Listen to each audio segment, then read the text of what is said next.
तो देखो बच्चों लोग क्या है ना कि ना ही हम नोबिता हैं, ना ही हमारे पास कोई डोरेमोन है, ना ही हमारे पास कोई गैजेट है ना, कि हम डोरेमोन को बोले डोरेमोन भाई मुझे आज ये गैजेट दे, मुझे ये गैजेट दे, आज मुझे इसे मारना है, मुझे ये करना है, मुझे वो करना है, हम कुछ कर ही नहीं सकते है ना। कहीं हम डोरेमोन को बोले डोरेमोन एक काम कर यार, मेरा ना टर्म फर्स्ट का साइंस का पेपर ना खराब चला गया भाई, जल्दी से टाइम मशीन निकाल, मैं टाइम में पीछे जाता हूँ और पेपर अच्छा करके आता हूँ। कर सकते हो बच्चों ऐसा? नहीं कर सकते ना हम ऐसा, क्योंकि डोरेमोन ही नहीं है, टाइम मशीन ही नहीं है। तो कैसे जो हमारा टर्म फर्स्ट का पेपर खराब जा चुका है, कैसे हम उसे ठीक करें? पास तो हम चेंज नहीं कर सकते, बट हम क्या कर सकते हैं, जो हमारा टर्म टू स्टार्ट हो चुका है हम उसमें अच्छे से प्रैक्टिस कर सकते हैं, हम उसमें स्कोर गेन कर सकते हैं, जिससे हमारी परसेंटेज पे कोई फर्क पड़ेगा ही नहीं। ये हमारे हाथ में, ये बिना डोरेमोन के और बिना गैजेट के हम कर सकते हैं। बट कैसे? किसी ना किसी तरीके से। वो तरीका क्या है वो मैं आपको बताने वाला हूं। देखो क्या है, जो चीज मैं आपको बताने वाला हूं ना, वो चीज आप अभी तक करते आ रहे हो। बस क्या था, आपको ना एक सिस्टमेटिक वे में वो चीज करनी नहीं आ रही थी। क्यों? क्योंकि देखो क्या है, आपने पहली बार 10th पढ़ी है, तो आपको वो चीज नहीं पता कि कैसे कैसे मैं किताब पढ़ूं, कैसे कैसे मैं चैप्टर्स को पढ़ूं, कैसे मैं प्रैक्टिस करूं, कैसे मैं रिवीजन करूं। वो चीज आपको अभी नहीं समझ आएगी। वो चीज कब समझ आएगी? जब आप 10th कर लोगे। तो क्या फायदा, तो पास बन जाएगा, है ना। तो अभी देखो क्या है, मैं आपको 3 स्टेप बताने वाला हूं। कितने स्टेप है? सिर्फ 3 स्टेप है जो आप डेली करते आ रहे हो। बट कैसे उन 3 स्टेप को फॉलो करते हुए मेरी गाइडेंस में आप अच्छे से 40 मार्क्स का जो हमारा पेपर है उसमें आप इजीली 35 प्लस स्कोर कर सकते हो, वो मैं अभी आपको बताने वाला हूँ। लास्ट तक वीडियो में बने रहना, तब आपको समझ आएगा अच्छे से और आप अच्छा स्कोर कर लोगे, ये मेरी गारंटी है। ठीक है, तो देखो क्या है बच्चों लोग, सबसे पहले एक बार अपने टर्म सेकंड का सिलेबस देखते हैं। जो मेरा टर्म 2 होने वाला है उसमें मेरा चैप्टर नंबर सबसे पहले है 4th, फिर चैप्टर नंबर है मेरा 5th, फिर है मेरा 8th, फिर है 9th, फिर है 12, फिर है 13, फिर है 15। ठीक है, 7 चैप्टर में टोटल होने वाले हैं, जिसमें ये 2 चैप्टर है मेरे केमिस्ट्री के, ये 2 चैप्टर मेरे होने वाले हैं बायो के, ये 2 मेरे होने वाले हैं फिजिक्स के, और ये एक इकलौता मेरा ऐसा चैप्टर है जो मेरा कहीं का नहीं है। कहीं का नहीं मतलब है तो साइंस का, बट इन 3 कैटेगरी में से किसी कैटेगरी में नहीं आता, क्योंकि इसके अंदर ना इन तीनों का मिक्सचर है। ठीक है, तो इसको हम थोड़ा साइड करते हैं। अब देखो मेरे 6 चैप्टर ये टोटल है जो मेरे इंपॉर्टेंट चैप्टर में से माने जाते हैं, क्योंकि ये ना मेरा 11th 12th में भी मेरे काम आएंगे। 11th 12th में अगर आप साइंस ले रहे हो तो ये 6 चैप्टर आपका बेसिक है, पूरा का पूरा क्या है, 6 चैप्टर आपके बेसिक है। ठीक है, तो आप खुद सोचो, अगर आपने टर्म फर्स्ट में जो गलती कर दी, टर्म सेकंड में भी अगर आपसे गलती हो गई, तो आपकी 11th गलती गई। तो वो गलती आप ना करो, इसीलिए मैं आपको 3 स्टेप बताने वाला हूँ उस तरीके से जिससे आप 11th 12th में भी आपकी प्रिपरेशन साथ साथ में चल रही है। ठीक है ना, तो देखते हैं। देखो क्या है, ये तो हमारा सिलेबस हो गया। इसमें डिडक्शन क्या है, कौन सा पार्ट मेरा नहीं आ रहा, कौन सा पार्ट मेरा आ रहा है, वो आप सबको काफी अच्छे से पता है, उसके ऊपर हम डिस्कस नहीं करेंगे।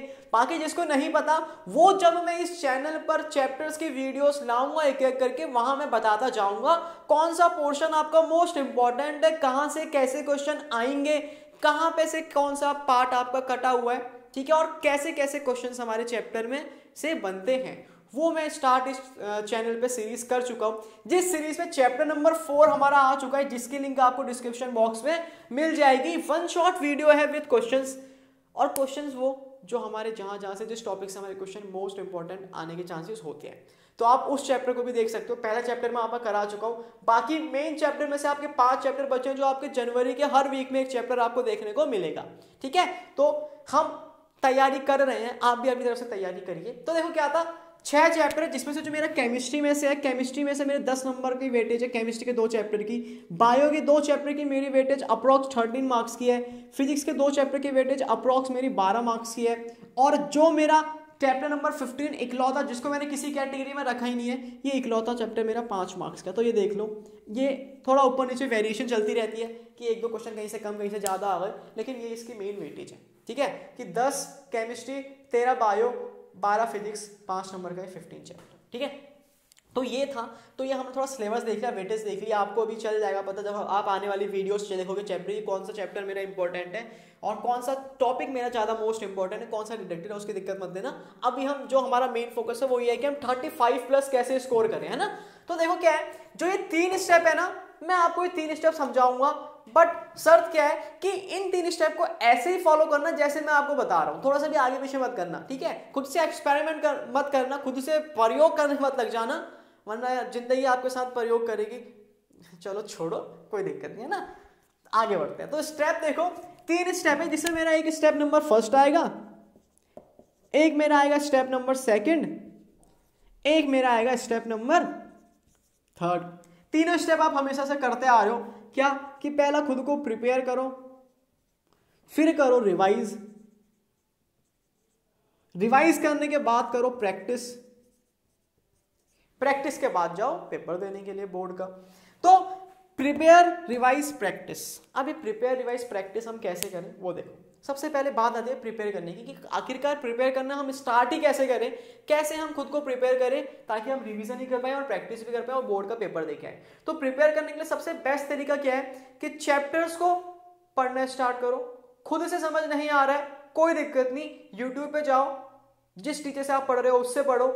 इस चैनल पे भी आपको सारे के सारे चैप्टर पहले मैं पढ़ा चुका हूं, ठीक है, पहले भी मैं इन चैप्टर को पढ़ा चुका हूं, बट फिर से मैं आपके लिए नया कंटेंट लेके आ रहा हूं, जिसमें चैप्टर नंबर 4 मेरा आ चुका है, बाकी चैप्टर भी आएंगे। तो आप इस चैनल में भी वीडियोस आपको सारी की सारी अवेलेबल होने वाली है, जिसमें बेसिक से स्टार्ट होगा, स्टैंडर्ड तक जाएगा और लास्ट में क्वेश्चन तक जाएगा। तो यहां भी आपको सब मिलने वाला है। तो सबसे पहले प्रिपेयरिंग में आपको क्या करना है कि चैप्टर को पढ़ना है, आपको सबसे पहले स्टडी करनी है, चैप्टर की क्या करनी है, आपको स्टडी करनी है। स्टडी आप कहां से कर सकते हो, यूट्यूब से कर सकते हो। यूट्यूब से जब भी स्टडी करोगे चांस ये देखना कि वन शॉट हो, जिससे आप एक ही बार में चैप्टर खत्म कर लो। पार्ट्स में आपने एक पार्ट देखा, अगला पार्ट चलो यार भैया कल देख लेंगे, वो नहीं चिल मारते हैं, पहले वाला भूल जाओ, है ना। तो वन शॉट देखना।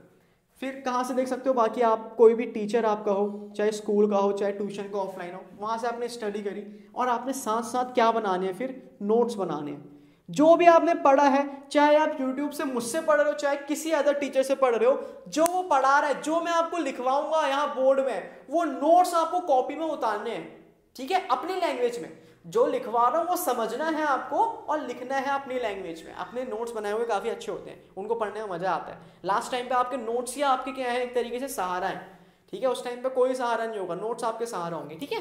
तो आपने नोट्स बनाए, या आपका हो गया क्या, स्टडी करी सबसे पहले आप, उसके बाद आपने बनाए नोट्स। उसके बाद जो मेरा सबसे मोस्ट इंपॉर्टेंट जो मेरा स्टेप है फर्स्ट के अंदर ही, प्रिपेयर के अंदर ही जो पॉइंट है वो क्या है, एनसीईआरटी पढ़ना। क्या, जो मेरी एनसीईआरटी है ना बच्चा लोग, वो मेरी एक ऐसी चीज है जहां पे आपको सब मिलेगा जो आपके पेपर में आने वाला है। क्वेश्चन से तो मिलेंगे ही मिलेंगे, आपको आंसर भी उसी में मिलेंगे। बस आपको उस चीज को देखना है। देखना कैसे है, मेरी आंखों से देखना है, मैं आपको दिखाना सिखाऊंगा, ठीक है। तो क्या करना है ना, आपको एनसीईआरटी को रीड करना है। रीड कैसे करना है, लाइन टू लाइन आपको रीड करना है। लाइन टू लाइन आपने एनसीईआरटी रीड करनी है और हाईलाइट लेना है, हाईलाइटर लेना है, साथ में एक हाईलाइट करना है चीजों को। और फिर एनसीईआरटी में जो भी आप पढ़ोगे आपको उसके भी नोट्स बनाने हैं। तो प्रिपेयर में आपको 2 नोट्स बनाने हैं, एक तो जो मैं आपको पढ़ा रहा हूं उससे, और दूसरा आप जो खुद से एनसीईआरटी से पढ़ रहे हो उससे।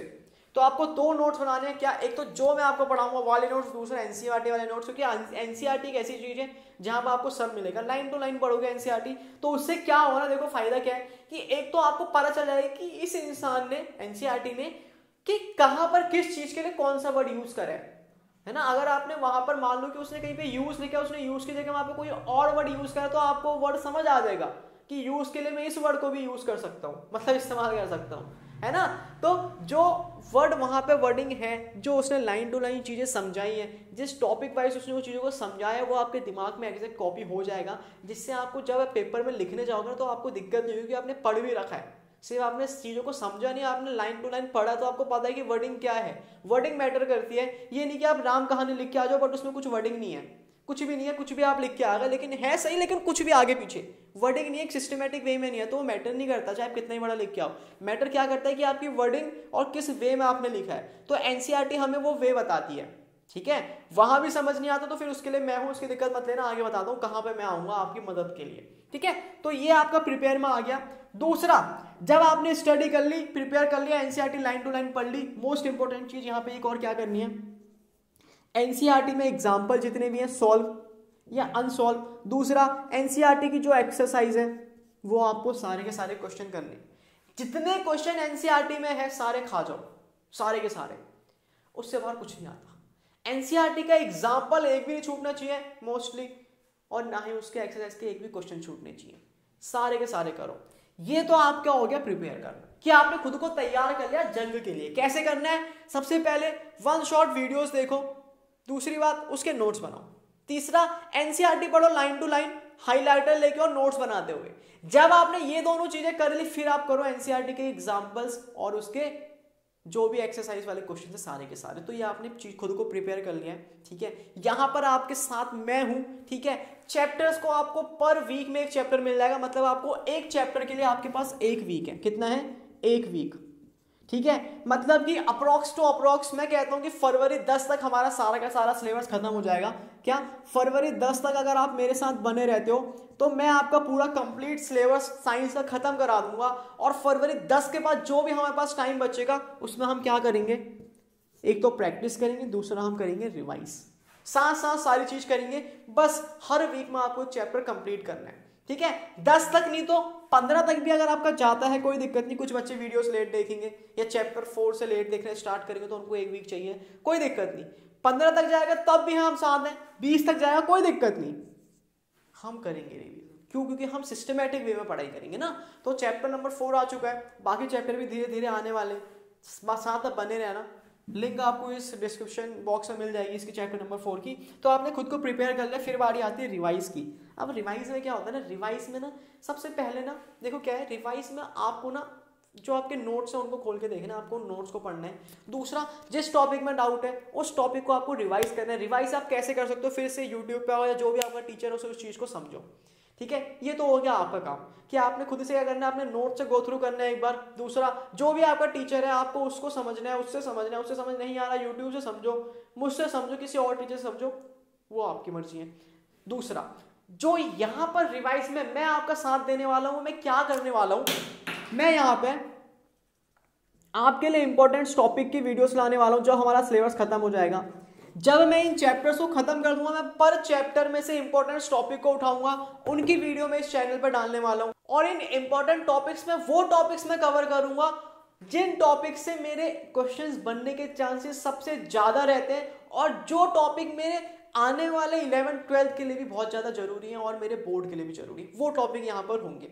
साथ ही साथ क्या होगा, जो मैंने 10th जो मेरे पिछले 10 साल के जो हमने क्वेश्चन जो मैंने स्टडी करे, उसमें जो मेरे मैक्सिमम जो मेरे क्वेश्चंस आए हैं जिन टॉपिक से, वो टॉपिक मैं यहाँ पर रखने वाला हूँ रिवीजन में, ठीक है। तो रिवाइज में हम क्या करेंगे, जितने भी मेरे इंपॉर्टेंट टॉपिक हैं उनको मैं आपको रिवाइज कराऊंगा, जिससे आपकी रिवीजन भी साथ साथ में हो जाएगी, ठीक है। और कोई डाउट आपका होगा वो भी मैं आपका साथ साथ में क्लियर कर दूंगा। फिर जब हमने प्रिपेयर कर लिया, जब हमने रिवीजन कर ली, उसके बाद मेरा आता है प्रैक्टिस सेशन। इस प्रैक्टिस सेशन में मुझे क्या करना है, एक तो मुझे करना है कोई एक सैंपल पेपर सॉल्व, और जो सबसे ज्यादा जरूरी है वो है 10 ईयर का क्वेश्चन पेपर्स, जो कि आपको मैं कराऊंगा। सैंपल पेपर बाद में, सैंपल पेपर बाद में, पहले 10 ईयर आपको सॉल्व मैं कराने वाला हूं। साइड में आपको स्क्रीन में दिख रहा होगा, ठीक है, कि मेरे पास 10 ईयर के जितने इंपॉर्टेंट क्वेश्चन थे वो मैंने आपके लिए अलग से छांट के रखे हुए हैं, ठीक है। इनको हम यहां पर सॉल्व करेंगे चैनल पर, जिसमें मैं आपको बताऊंगा कि एग्जैक्ट आंसर कैसे लिखना है, लाइन टू लाइन कैसे लिखना है, कैसे आपको चीजों को एक्सप्लेन करना है एक सिस्टमेटिक वे में, एक अच्छे से, ताकि आप चीजों को कम लिखो बट आपको नंबर ज्यादा मिले। वो कैसे करना है वो मैं आपको बताऊंगा जब हम 10 ईयर्स के जो पेपर्स हैं उनकी प्रैक्टिस करेंगे। जो मोस्ट इंपॉर्टेंट मेरे क्वेश्चन आने वाले हैं वो हम यहाँ पर करेंगे जब मेरा सारा सिलेबस खत्म हो जाएगा। मतलब हम, अगर मैं मानूँ तो लगभग 25 फरवरी के बाद हम प्रैक्टिस करना स्टार्ट कर देंगे। 25 से लेके जो हमारे पास टाइम बचेगा आने वाले लगभग 10 दिन के आसपास या 5 दिन के आसपास, उसमें हम लगातार प्रैक्टिस करेंगे, जिसमें हम 10 ईयर सॉल्व करेंगे। साथ ही साथ में फिर मैं आपको कुछ सैंपल पेपर, 1 या 2 सैंपल पेपर मैं आपको सॉल्व कराऊंगा, जो कि मेरे ऑब्जेक्टिव होंगे, साथ साथ में सब्जेक्टिव भी होंगे। सिर्फ सब्जेक्टिव नहीं कराऊंगा, ऑब्जेक्टिव भी कराऊंगा, जिससे आप हर चीज के लिए प्रिपेयर हो जाओ। क्योंकि देखो क्या है ना, कोविड के आपको पता है वेव फिर से आने वाले, तो हमें नहीं पता कि आने वाले टाइम पे हमारे पास पेपर कैसा आएगा, सब्जेक्टिव आएगा ऑब्जेक्टिव आएगा। हम पता चले सब्जेक्टिव की तैयारी करें, पेपर आ गया ऑब्जेक्टिव, हो गया काम, टाटा बाय बाय खत्म, ठीक है। तो इसलिए हम हर चीज के लिए प्रिपेयर करेंगे, ठीक है। तो देखो क्या था, प्रैक्टिस में 10 ईयर सॉल्व मैं कराऊंगा, 1-2 सैंपल पेपर आपको सॉल्व मैं कराऊंगा, बाकी सैंपल पेपर आपको सॉल्व करने हैं। तो देखो ये मेरे जो 3 स्टेप है ना, ये सिस्टमेटिक वे में आप करना क्या कि पहले प्रिपेयर में आपको स्टडी करनी है, वन शॉट या यूट्यूब से जो मैं वीडियो डालूंगा उनको देखो, या किसी अदर टीचर की देखनी है आप देखो। उसके बाद अपने नोट्स बनाओ, नोट्स बनाने के बाद एनसीईआरटी पढ़ो, एनसीईआरटी पढ़ो लाइन टू लाइन हाइलाइटर लेके, और साथ साथ उसके नोट्स बनाओ। जब ये सब काम हो जाएगा तब आपको करना है क्या, एनसीईआरटी के एग्जाम्पल और एक्सरसाइज को सॉल्व। फिर आना है आपको रिवीजन में, जहां पर मैं आपको इंपॉर्टेंट टॉपिक कवर कराऊंगा, और साथ ही साथ में आपको फिर से ये वाला प्रोसेस करना है क्या, एग्जाम्पल और एक्सरसाइज वाले क्वेश्चन को सॉल्व करना है, ठीक है। लास्ट में आता है मेरा प्रैक्टिस, क्या आता है मेरा प्रैक्टिस, जहां पर हम 10 ईयर सॉल्व करने वाले हैं इसी यूट्यूब चैनल पर इन सारे चैप्टर्स के बाद। अब मैं आपको एक चीज बताता हूँ, क्या चीज की, जब भी हम किसी चीज की प्रैक्टिस करने के लिए, रिवीजन करने के लिए बैठते हैं, तो उसका तरीका क्या होता है, जो तरीका अगर आप फॉलो करोगे तो आपको कभी दिक्कत नहीं होगी। मान लो कि आपने एक क्वेश्चन पढ़ा, कहीं पे भी आपने उस क्वेश्चन को पढ़ा, आपको उसका आंसर नहीं आता, हम क्या करते हैं, उसका आंसर सीधा कहीं से टेप लिया और लिख दिया और आंसर पढ़ लिया, बात खत्म, हमें वो आंसर भी आ गया। वो गलत तरीका है। हमें क्या करना है ना, हमने कोई टॉपिक पढ़ा, मुझे उसका आंसर नहीं मिला, कुछ नहीं करना, सीधा एनसीईआरटी खोलनी है। एनसीईआरटी खोली, एनसीईआरटी में ढूंढो टॉपिक कहाँ पर है। टॉपिक आपने पहले से हाईलाइट्स करके रखे होंगे, आपको टॉपिक मिल जाएगा। आपने वो टॉपिक पढ़ा, आपको समझ आ गया, आपने देखा क्वेश्चन क्या था, फिर आपने टॉपिक पढ़ा, आपको समझ आ गया आंसर कैसे लिखना है। बट फिर क्या करना है, जो टॉपिक है उससे एक टॉपिक पहले वाला पढ़ो, एक टॉपिक उससे बाद वाला पढ़ो। क्यों, आपने पहले वाला पढ़ा, बाद वाला पढ़ा, तो आपके 3 टॉपिक हो गए, और उन तीनों टॉपिक में से आप अगर कोई क्वेश्चन आएगा बोर्ड में तो वो आप छोड़ के नहीं आओगे, क्योंकि आप वो दोबारा पढ़ चुके हो रिवीजन में, जिससे वो आपके दिमाग में एकदम छप चुका है। तो इससे क्या होगा ना कि अगर क्वेश्चन थोड़ा घुमा फिरा के भी आएगा उस टॉपिक में से, तो आप कवर अप इजीली कर लोगे, आप उसको इजीली हैंडल कर लोगे, क्योंकि आपने टॉपिक को आगे पीछे वाले टॉपिक भी उसके पढ़ रखे हैं। तो ये होता है तरीका। कभी भी ये नहीं कि आपको आंसर नहीं आ रहा, आपने जैसे टेबल है किसी ने बता दिया खत्म। एनसीईआरटी में जाओ, उस टॉपिक को पढ़ो, उसके आगे वाला एक टॉपिक पढ़ो, उसके पीछे वाला एक टॉपिक पढ़ो, 3 टॉपिक कवर हो गए। क्वेश्चन अगर मान लो उसने एग्जैक्ट वो नहीं दिया, थोड़ा घुमा के दिया, तो आपको पता रहेगा, आपको आइडिया रहेगा, इसलिए ऐसा करना होता है। बाकी प्रैक्टिस में 10 ईयर मैं आपको सॉल्व कराऊंगा, सब्जेक्टिव ऑब्जेक्टिव क्वेश्चंस की दोनों की मैं आपको प्रैक्टिस कराऊंगा। लास्ट तक बने रहना बस साथ में। अगर साथ दिया, तीनों स्टेप को सही से फॉलो किया, गारंटी ले रहा हूं 35+ तो आप कहीं नहीं जाने वाले 40 में से। और अगर आपके 35+ आ गए तो आपकी परसेंटेज जाएगी ही जाएगी आगे, ठीक है। तो ये चीज याद रखना।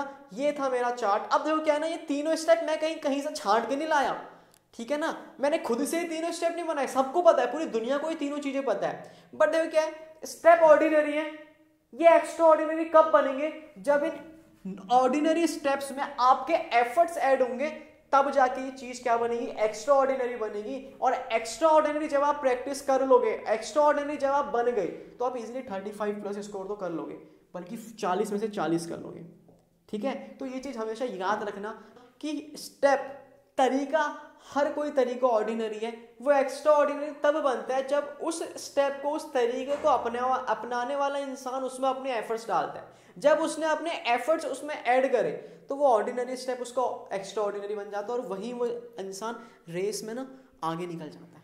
समझ आ गया। तो ये चीज़ हमेशा याद रखना कि आपको इस ऑर्डिनरी स्टेप्स को एक्स्ट्रा ऑर्डिनरी बनाना है, खुद की मदद से, और जो मदद आपकी मैं करने वाला हूँ उससे, तब जाके आप अच्छा स्कोर कर पाओगे, ठीक है। तो ये था मेरे 3 स्टेप्स, इनको फॉलो करना, मार्क्स आपके इजीली आ जाएंगे, ये मेरी गारंटी है, ठीक है। तो लिंक आपको चैप्टर नंबर 4 के डिस्क्रिप्शन में मिल जाएगी। साथ ही साथ अगर आप ये वीडियो बाद में भी देख रहे हो तब भी कोई दिक्कत नहीं, आपको इन सबकी लिंक डिस्क्रिप्शन में मिल जाएगी, जैसे जैसे चैप्टर आएंगे। यहीं पर इस वीडियो को खत्म करता हूँ। तैयारी करना अच्छे से, कोई डाउट आता है बताना, ठीक है। यहाँ नीचे मेरा नंबर भी होगा, मेरी इंस्टा ID भी होगी, ठीक है। तो आपको कोई भी दिक्कत आती है, आप कहीं भी मुझे मैसेज करो, मैं आपके डाउट्स क्लियर करूँगा, ठीक है। तो मिलते हैं अपनी अगली वीडियो में, जो कि हमारे अगले चैप्टर नंबर 8 की आने वाली है, जल्द से जल्द। तब तक के लिए बाय बाय। अच्छे से तैयारी करना, स्टेप याद रखना, अभी से स्टार्ट कर दो फॉलो करना। जितना लेट करोगे ना वो आपके लिए बेकार है, ठीक है, क्योंकि आप फिर से उस केस पा दोगे जहां पर आप डोरेमोन को मांगना पसंद करोगे कि यार मुझे डोरेमोन मिल जाता, मुझे टाइम मशीन मिल जाती, जो अभी पॉसिबल है, ठीक है। तो हमें क्या करना है, एक्स्ट्रा ऑर्डिनरी मेहनत करनी है। कैसे, इसमें अपने एफर्ट्स को ऐड करना है इन स्टेप्स में, ठीक है। तो करते हैं यहीं पर इस वीडियो को एंड, मिलते हैं अपनी अगली वीडियो में, तब तक के लिए बाय बाय।